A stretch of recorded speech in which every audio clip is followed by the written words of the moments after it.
Welcome to Online Guruji classes. In this lecture, we will see one question based on linear setting arrangement. Clear? Linear setting arrangement के ऊपर ये जो question है ये बहुत ही important question है आपके IBPS, PO, SBI, PO clerical exams के पॉइंट ऑफ व्यू से. क्लियर? इस टाइप के क्वेश्चंस आप लोग हर बार एक्सपेक्ट कर सकते हो कि IBPS वाले आपसे पूछें. क्लियर? ओके.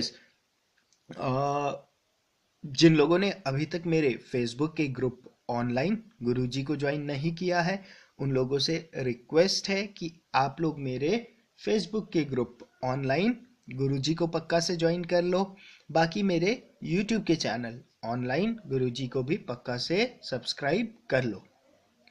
बेटर ये होगा कि आप लोग मेरे फेसबुक के ग्रुप ऑनलाइन गुरुजी से मुझसे कनेक्टेड रहे. क्लियर? ग्रुप पे रहने के और भी बहुत फायदे हैं, इसलिए हर वीडियो में मैं थोड़ा सा एम्फेसाइज आप लोगों को जरूर करता हूं कि आप लोग फेसबुक के थ्रू भी मुझसे कनेक्टेड रहे. क्लियर? ओके. बाकी हाँ, चलो लेक्चर ही स्टार्ट करते हैं डायरेक्टली. सबसे पहले आप लोग क्या करो, वीडियो को यहाँ पे पॉज करो और ये इस क्वेश्चन को एक A4 शीट पे लिख के, जिस तरीके से मैंने लिखा है इसी तरीके से एक A4 शीट पे लिख के अपने पास रख लो. क्लियर? देखो मैं पूरा क्वेश्चन दिखाता हूँ एक बार आप लोगों को. सी ये क्लियर? ये पूरा क्वेश्चन है. ठीक है? क्वेश्चन काफी बड़ा है, इसलिए इसे साइड पे लिख के साइड बाय साइड मैं इसे सॉल्व नहीं कर सकता. इसलिए आप लोगों से रिक्वेस्ट है कि वीडियो को यहाँ पे पॉज करो और इस क्वेश्चन को पूरा लिख लो. क्लियर? ओके. होपफुली आप लोगों ने वीडियो को पॉज करके इस क्वेश्चन को पूरा जॉट डाउन कर लिया होगा अपने लिए. ठीक है? A4 शीट पे लिख लिया होगा. अब उस शीट की मदद से हम लोग इस क्वेश्चन को सॉल्व करेंगे. क्लियर? ओके. चलो स्टार्ट करते हैं. देखो क्या बोला है, 8% from different banks, UCO bank, syndicate bank. तो इसे शॉर्ट पे लिख लो. देखो अब यूको बैंक पूरा लिखने की जरूरत नहीं है, मैं क्या लिख लेता हूं, खाली मैं लिख लेता हूं यूको को लिख लेता हूं, UCO is UCO bank. Clear? दूसरा क्या बोला है, सिंडिकेट बैंक, तो इसे SYN लिख लेता हूं. Canara bank is CAN, Punjab national bank PNB short पे लिखा हुआ है. देना बैंक को D देना लिख लेता हूं. ओरिएंटल बैंक ऑफ कॉमर्स को OBC लिख लेता हूं. ठीक है? ओके. इंडियन बैंक को इंडियन लिख लेता हूं, IND लिख लेता हूं. और बैंक ऑफ महाराष्ट्र को मैं BOM लिख लेता हूं. क्लियर?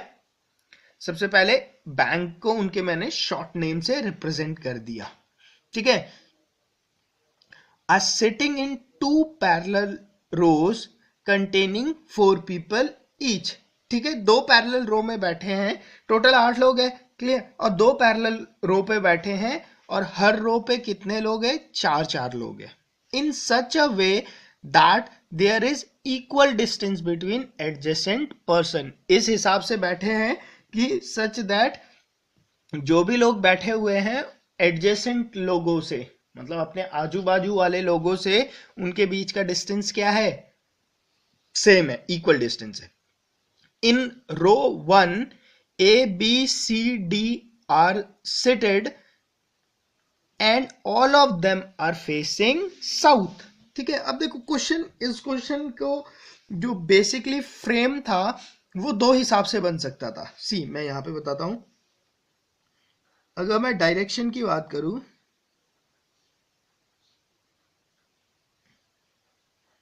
आप सबको पता है this is north, this is south, this is east and this is west. Clear? आप सबको पता है. अब इस क्वेश्चन में लोग 2 तरीके से बैठ सकते थे. क्लियर? क्योंकि वो पैरेलल रो में बैठे, तो या तो वो ऐसे बैठ सकते थे,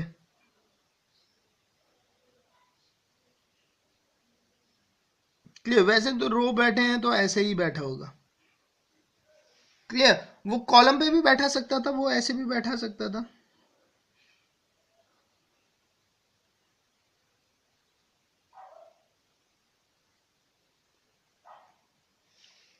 ठीक है, बट क्योंकि क्वेश्चन में बोला है they all are sitting in a row such that, ठीक है, A B C D all of them are facing south, A B C D जो है वो साउथ को फेस कर रहे हैं।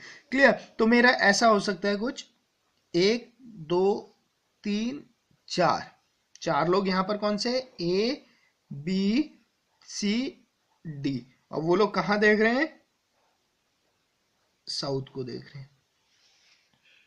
Clear, okay, in row 2 P Q R S are seated and all of them are facing north। इधर कौन बैठा है, P Q R S, P Q R S and all of them are facing north, सारे north को देख रहे हैं। Clear, ठीक है, ओके, अब देखते हैं, अब जो क्वेश्चन में कंडीशन दी है उसे देखो। अच्छा, अब एक और बात देखो, अगर आप नॉर्थ पे बैठे हो, खुद को ये एज्यूम करो कि आप यहां पर बैठे हुए हो, ठीक है, आप यहां पर बैठे हुए हो, खुद को एज्यूम करो और नॉर्थ की डायरेक्शन में देखो जरा, ठीक है, मतलब यहां बैठो और नॉर्थ, नॉर्थ मतलब आपके ठीक ऊपर हुआ, ऊपर की तरफ देखोगे तो ये आपका क्या होगा, ये आपका राइट हैंड साइड हो रहा होगा और ये आपका क्या होगा लेफ्ट हैंड साइड। ठीक है, आप लोग अज्यूम करो कि आप लोग यहां पर बैठे हो और अपने गले को ऊपर उठाओ, नॉर्थ की तरफ देखो और अपने हाथ को मूव करो राइट हैंड साइड, जहां पर राइट हैंड है that will be your right hand side, जहां पर आप लोगों का लेफ्ट हैंड है that will be your left hand side. Clear, तो उस हिसाब से मैंने लिख लिया ये मेरा राइट हैंड है और ये मेरा लेफ्ट हैंड है। क्लियर, ओके, अब खुद को अज्यूम करो कि आप यहां पर बैठे हुए हो, इस पोजीशन पे बैठे हुए हो और आपका सर नीचे की तरफ है। क्लियर, आप लोग साउथ की तरफ देख रहे हो। अगर आप लोग ऐसे खुद को अज्यूम करते हो, खुद की बॉडी को हल्का सा टिल्ट करके अपने गर्दन को पीछे की तरफ करो, ठीक है, मैं वो दिखा नहीं सकता मैं कैसे कर रहा हूं, बट आप लोग सोचो कि आप लोग यहां पर बैठे हुए हो और अपने गले को मतलब पीछे की तरफ ट्विस्ट करो, ठीक है, और फेस करो आप लोग साउथ को। क्लियर, तो आपका लेफ्ट हैंड कहां को जा रहा होगा, ये आपका लेफ्ट हैंड जा रहा होगा, इसलिए ये लेफ्ट हैंड साइड होगा, और यहां पर आपका राइट हैंड जा रहा होगा, इसलिए ये राइट हैंड साइड होगा। क्लियर, ठीक है ना, इतनी बात पता चल रही होगी। ठीक है, अब आते हैं क्वेश्चन में। सी कंडीशन नंबर 1 क्या बोल रखा है उसने, C sits second to the right of person from Bank of Maharashtra। C जो है वो second to the right of person from Bank of Maharashtra है। इसका मतलब अगर ये मेरा बैंक ऑफ महाराष्ट्र है तो first second right hand side पे यहां पर सी बैठेगा। ठीक है, तो आप लोग बोलो अगर ये मेरा बैंक ऑफ महाराष्ट्र है तो फर्स्ट सेकंड यहां पर सी बैठ रहा होगा, यही हो सकता है एक कंडीशन। दूसरा कंडीशन क्या हो सकता है, एक और कंडीशन हो सकता है, देखो जितने कंडीशन बनते हैं ना मैक्सिमम वो कंडीशन बनाते जाना है, बस पजल वहीं पे है। फटाफट से एक डायग्राम बना लो। एक कंडीशन ऐसा भी हो सकता है कि बैंक ऑफ महाराष्ट्र ये हो, क्लियर, बैंक ऑफ महाराष्ट्र यहां भी तो बैठ सकता है, उस केस में फर्स्ट सेकंड सी कहां बैठ रहा होगा, यहां बैठ रहा होगा, ठीक है। थर्ड कंडीशन, अगर बैंक ऑफ महाराष्ट्र यहां बैठा हो तो फर्स्ट सेकंड, यहां तो कोई स्पेस है ही नहीं सी के लिए, और सी तो बैंक ऑफ महाराष्ट्र के कहां बैठ रहा है, राइट हैंड साइड पे बैठा हुआ है, तो इसका मतलब ये दो मेरे क्या है, पॉसिबल कंडीशन है according to the question. Clear, okay, आगे बढ़ते हैं। लिखा है R is the immediate neighbour of the person who faces the person from bank of Maharashtra. Clear, अब बैंक ऑफ महाराष्ट्र को फेस कौन कर रहा है, ये कर रहा है, देखो फेस करना मतलब ठीक उसके आगे जो बैठा हुआ है, ये वाला बंदा क्या है, बैंक ऑफ महाराष्ट्र को फेस कर रहा है। क्लियर? तो उसने क्या बोला, उसने बोला कि जो भी बंदा बैंक ऑफ महाराष्ट्र को फेस कर रहा है उसका इमीडिएट नेबर कौन है, आर है। तो इसका इमीडिएट नेबर मतलब जो उसके ठीक बगल में बैठा हुआ है, तो इस बंदे के ठीक बगल में कौन बैठा हुआ है, ये बैठा हुआ है। तो वो क्या बोलता है, ये क्या है आपका, आर है, कह रहा है। क्लियर? यही बोला ना उसने कि जो बंदा बैंक ऑफ महाराष्ट्र को फेस कर रहा है उसके इमीडिएट नेबर क्या है, आर है। क्लियर? तो वो मैंने बना दिया। सिमिलरली यहां पर देखो, बैंक ऑफ महाराष्ट्र को जो बंदा फेस कर रहा है, ठीक है, ये बंदा फेस कर रहा है ना, इसका इमीडिएट नेबर कौन है, आर है। अब देखो ये जो बंदा आया आपका, इसके दो इमीडिएट नेबर है, ये भी इसका नेबर हुआ। क्लियर? सिमिलरली ये भी इसका नेबर हुआ। तो अब मुझे पता कौन सा चलेगा, ये वाला आर है कि ये वाला आर है। क्लियर? इसके लिए सेम अप्रोच, जैसे ही आपको प्रॉब्लम होती है एक नया केस बना दिया करो। उसी टाइम मैंने एक नया केस बना दिया, ठीक है, और मैंने बोल दिया कि ये सी है, ये बी ओ एम है। क्लियर? मैंने बोल दिया, एक केस में मैंने अज्यूम कर लिया कि ये आर है। क्लियर? दूसरे केस में मैंने अज्यूम कर लिया कि यहां वाला आर है। क्लियर? तो टोटल मेरे पास कितने केस बन गए, 3 केस बन गए। Case number 1, case number 2, case number 3। ठीक है? मैंने ऐसे भी क्वेश्चंस देखे हैं जिन पे टोटल 6 केस बन जाते हैं। क्लियर? तो आप लोग ये मत सोचना कि 3 केस ज्यादा हो गए, ऐसे भी क्वेश्चन होते हैं जिन पे 6 केस होते हैं। Clear?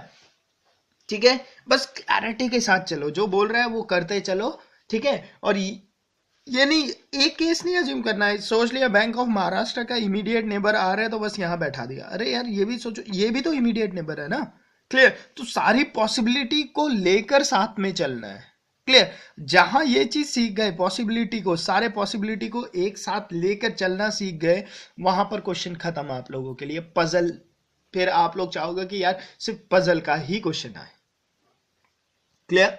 Okay, next C, only one person sits between R and the person from PNB। वो बोलता है PNB और R के बीच में सिर्फ एक बंदा बैठता है। इसका मतलब, अब इस केस में आओ, अगर ये R है तो इस साइड तो हो नहीं सकता। हाँ, ये एक बंदा बैठा, और ये क्या हो सकता है, ये PNB से हो सकता है। उसने बोला है only one person sit between R and the person from PNB। Clear? अगर ये आर है, ये एक बंदा बीच में बैठ गया, तो ये क्या हो सकता है, मेरा PNB हो सकता है। क्लियर? अगर ये आर है, एक बंदा बीच में बैठ गया, और ये क्या हो सकता है, मेरा PNB हो सकता है। क्लियर? देखो मैंने ऐसे लिखा हुआ है, मैं डैश लिखता हूं, कंफ्यूजन नहीं होना, कभी भी एक साथ नहीं चलाना। मैं ऊपर पर्सन का नाम लिख रहा हूं, पर्सन का नेम ऊपर लिख रहा हूं, और वो कौन से बैंक से है वो नीचे लिख रहा हूं, सारे में, ताकि कंफ्यूजन ना हो मुझे बाद में। ठीक है? पजल में जैसे सिटिंग अरेंजमेंट के पजल पे मैंने बताया था, सारे नाम को अंदर, उनके डेजिग्नेशन को बाहर। ठीक है? उसी टाइप के कंसेप्ट पे लिखना है हमेशा। एक सिस्टमेटिक अप्रोच, एक मींस एक चीज स्टार्ट से लेकर चलना है और उसी पे एंड तक चलना है। ये नहीं कहीं BOM ऊपर लिखा, कभी यहां लिखा। ठीक है? Okay, next, immediate neighbour of the person from PNB face the person from Canara bank. बोलता है जो PNB का इमीडिएट नेबर है, PNB का इमीडिएट नेबर कौन हुआ, ये हुआ, खाली एक ही है। ये किसे फेस कर रहा है, बोल रहा है कैनरा बैंक को। तो यहां पर मैं लिखूंगा can. Immediate neighbour of PNB का इमीडिएट नेबर कौन सा है, खाली एक है, और ये बोला है ये किसे फेस कर रहा है, कैनरा बैंक को। बट यहाँ पर तो क्या है, ये बैंक ऑफ महाराष्ट्र है। इसका मतलब ये जो केस मैंने बनाया है, ये केस क्या हुआ, मेरा गलत हो गया। आप लोग इसे एलिमिनेट कर सकते हो। क्लियर? सिमिलरली अब यहाँ देखो पीएनबी का इमीडिएट नेबर, अब दो नेबर है पीएनबी के, ये भी हो सकता है इमीडिएट नेबर, पीएनबी का इमीडिएट नेबर ये भी हो सकता है, बट उसने कंडीशन दी है कि जो पीएनबी का इमीडिएट नेबर है वो किसे फेस कर रहा है, कैनरा बैंक को फेस कर रहा है। इसका मतलब ये नहीं हो सकता, क्यों, क्योंकि ये तो बैंक ऑफ महाराष्ट्र को फेस कर रहा है। इसका मतलब पीएनबी का इमीडिएट नेबर ये वाला लेना है, और ये किसे फेस कर रहा है, कैनरा बैंक को फेस कर रहा है। Clear? Okay. Next. The person from UCO Bank faces the person from OBC. इसका मतलब UCO बैंक के ठीक अपोजिट में OBC है। आप लोग ऐसा बोलो, या तो आप लोग ऐसा बोल सकते हो कि OBC के ठीक अपोजिट में UCO है। अभी मुझे पता नहीं है, ठीक है, हाँ, बट इतना पता है यहां पर नहीं हो सकता ये केस, यहां पर भी पॉसिबिलिटी नहीं है, सिर्फ यहां पर पॉसिबिलिटी है ना। देखो, क्योंकि इन दो स्पेस पे अभी तक कोई बैठा नहीं है, मतलब ये यूको हो सकता है और ये ओबीसी हो सकता है, या ये ओबीसी हो सकता है, ये यूको हो सकता है। सिमिलरली यहां पर कौन सा स्पेस, यहां पर ये वाला स्पेस है, यूको ओबीसी, ओबीसी यूको, कुछ भी हो सकता है। अभी मुझे कंडीशन के हिसाब से बस इतना पता है कि हाँ ये वो स्पेस है जो सेटिस्फाई कर रहा है कंडीशन को। आगे बढ़ते हैं। R is not from OBC, R OBC से नहीं है। इसका मतलब क्या हुआ, ये यूको हुआ और ये क्या हुआ, ओबीसी हुआ। इसका मतलब ये क्या हुआ, ये यूको हुआ और ये ओबीसी हुआ। यही हुआ ना, उसने बोला था यूको और ओबीसी एक दूसरे को फेस कर रहे हैं। अब मेरे पास यहाँ पर दो कंडीशन थी, मैं लिख सकता था यार इसे ओबीसी लिख सकता था, इसे यूको लिख सकता था, या तो मैं इसे यूको लिख सकता था, इसे ओबीसी लिख सकता था। दो केस थे, इसलिए मैं उस पर कंफ्यूजन पे था कि कौन सा केस होगा इस क्वेश्चन के लिए। इसलिए मैंने जस्ट आगे पढ़ा तो वहां पर साफ साफ लिखा था कि R is not from OBC. तो उसने क्या किया, जो मेरा डाउट था कि कौन ओबीसी कौन यूको है, उसे क्लियर कर दिया। क्लियर, ओके, आगे चलते हैं। देखो क्या बोलता है, बोलता है P is not from PNB. बोलता है P जो है वो पीएनबी का नहीं है, ठीक है, इसका मतलब ये P नहीं है। आगे एक और लाइन बोलता है P does not faces the person from bank of Maharashtra. बोलता है ये भी P नहीं है, क्यों, क्योंकि P पीएनबी से भी नहीं है और P बैंक ऑफ महाराष्ट्र को भी फेस नहीं कर रहा है। तो P के लिए खाली एक ही स्पेस बचा। इसका मतलब ये क्या है मेरा, ये मेरा P है। सिमिलरली यहां पर देखो ये P नहीं हो सकता, क्यों, क्योंकि P बैंक ऑफ महाराष्ट्र को फेस नहीं कर रहा है। ये P नहीं हो सकता पीएनबी वाला, इसका मतलब ये क्या है, ये P है, ठीक है। Next, Q faces the person from देना बैंक। Q किसे फेस कर रहा है, Q उस पर्सन को फेस कर रहा है जो देना बैंक से है। अच्छा, अब देखो Q अगर ये होता तो Q किसे फेस कर रहा होता, बैंक ऑफ महाराष्ट्र को, बट उसने साफ साफ मुझे बोला है कि Q किसे फेस करता है, Q फेस करता है देना बैंक वाले को। इसका मतलब क्या हुआ, ये मेरा Q हुआ और ये मेरा क्या हो गया, देना बैंक हो गया, ठीक है। सिमिलरली यहां पर देखो अगर ये Q होता तो इसे देना बैंक होना पड़ता, बट ये तो बैंक ऑफ महाराष्ट्र है। इसका मतलब ये स्पेस बचाना, ये Q है मेरा और ये क्या है मेरा, ये मेरा देना बैंक है। Clear, okay.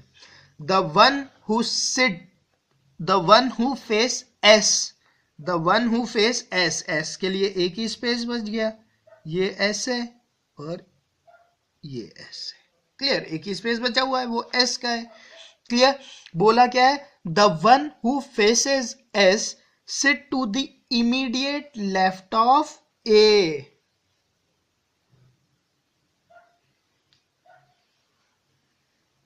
ठीक है, अब यहां पर देखो,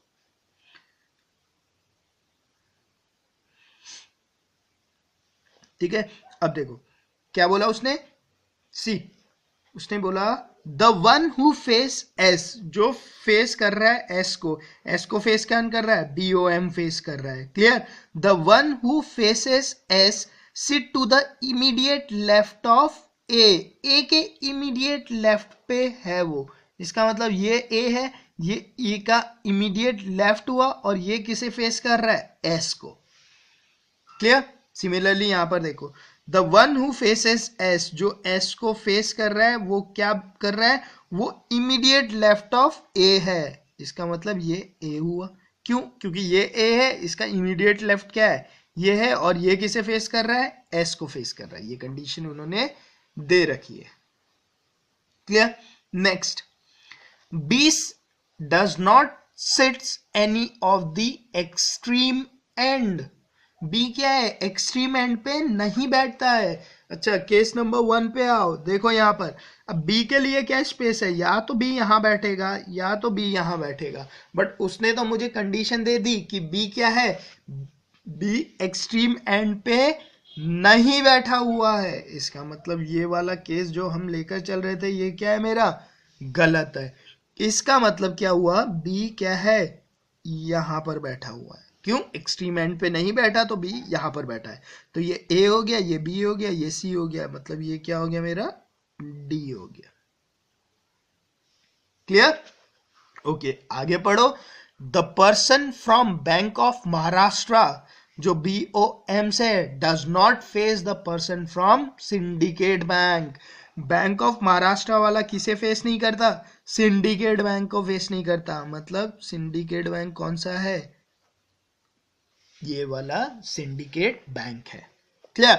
अब कौन सा बैंक बच गया, एक बच गया आपका इंडियन बैंक। तो जो बचा हुआ बैंक है वो क्या है आप लोगों का, इंडियन बैंक। और यहां पर आप लोगों का क्या हुआ, क्वेश्चन खत्म होता है। क्लियर। ठीक है, देखो कितने इजीली, ना कहीं एक बार कट हुआ ना कुछ हुआ। ठीक है, हमने इजीली इसे सॉल्व कर लिया। इस क्वेश्चन में, इस क्वेश्चन को सॉल्व करने के बाद आप लोगों के 5 मार्क्स बन जाते हैं इजीली।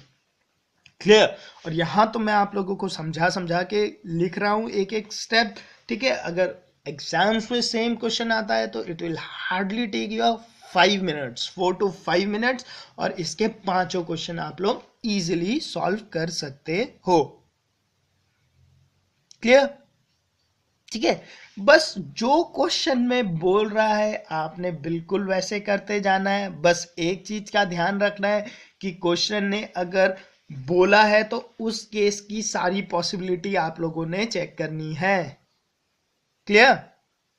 ठीक है, जैसे उसने बोला P का इमीडिएट नेबर, तो P ये है, P के इमीडिएट नेबर 2 होते हैं, ये भी तो इमीडिएट नेबर है, सिमिलरली ये भी इमीडिएट नेबर है। ठीक है, आपने ये नहीं लिख के चलना कि P का इमीडिएट नेबर है तो आप इसे ही खाली मान के नहीं चलोगे। अगर ऐसा करते हो तो गलत हो जाएगा क्वेश्चन। सी, हमने यहां से स्टार्ट करा था, हमने ये भी केस बनाया और आंसर थर्ड केस में जाकर आया, मतलब थर्ड केस सही था। बच्चे लोग क्या करते हैं, एक ही केस बना के रखते हैं और उसी पे ही करते रहते हैं, इसीलिए उनका गलत होता है मोस्टली। जिन लोगों को भी पजल में प्रॉब्लम है, एक्चुअल प्रॉब्लम होने का रीजन ये है कि वो लोग अप्रोच सही से नहीं करते, वो सारी पॉसिबिलिटी के केस नहीं बनाते। ठीक है, पजल को सॉल्व करने का तरीका ही ये है कि पॉसिबिलिटी बनाओ उनकी जितनी बना सकते हो। क्लियर। जहां पर ये वाला कंसेप्ट पॉसिबिलिटी बनाना सीख गए, उसके बाद आप लोगों को किसी भी क्वेश्चन में कुछ भी प्रॉब्लम फेस नहीं होना चाहिए। क्लियर। ठीक है, होपफुली आपको ये पजल एकदम क्लियर हो गया होगा। ठीक है, अगर लेक्चर पसंद है तो लेक्चर को लाइक करो, आप बाकी अपने फ्रेंड्स लोगों के साथ चैनल को सब्सक्राइब करो, और उनके साथ जितने भी लोग आप लोगों के साथ प्रिपेयर कर रहे हैं उनके साथ चैनल को शेयर करो। ठीक है, अगर आपको पता है और आपके फ्रेंड्स को नहीं पता है ऑनलाइन गुरुजी के बारे में, ठीक है, तो उन्हें भी बताओ ऑनलाइन गुरुजी के बारे में। क्लियर। बाकी ज़्यादा से ज़्यादा प्रैक्टिस करो हर टाइप के, डिफरेंट डिफरेंट टाइप्स के, कैसे आप लोगों ने एग्ज़ाम्स को अप्रोच करना है। इसके लिए मैंने हर एग्ज़ाम्स के लिए स्ट्रैटेजी आप लोगों की क्या होनी चाहिए उसे मैंने डिस्कस किया हुआ है। क्लियर। ओके, होपफुली आपको आज का लेक्चर पसंद आया है। अगर लेक्चर पसंद आया है तो थम्स अप मींस आप लोग लेक्चर को लाइक करो। क्लियर। Okay, thank you.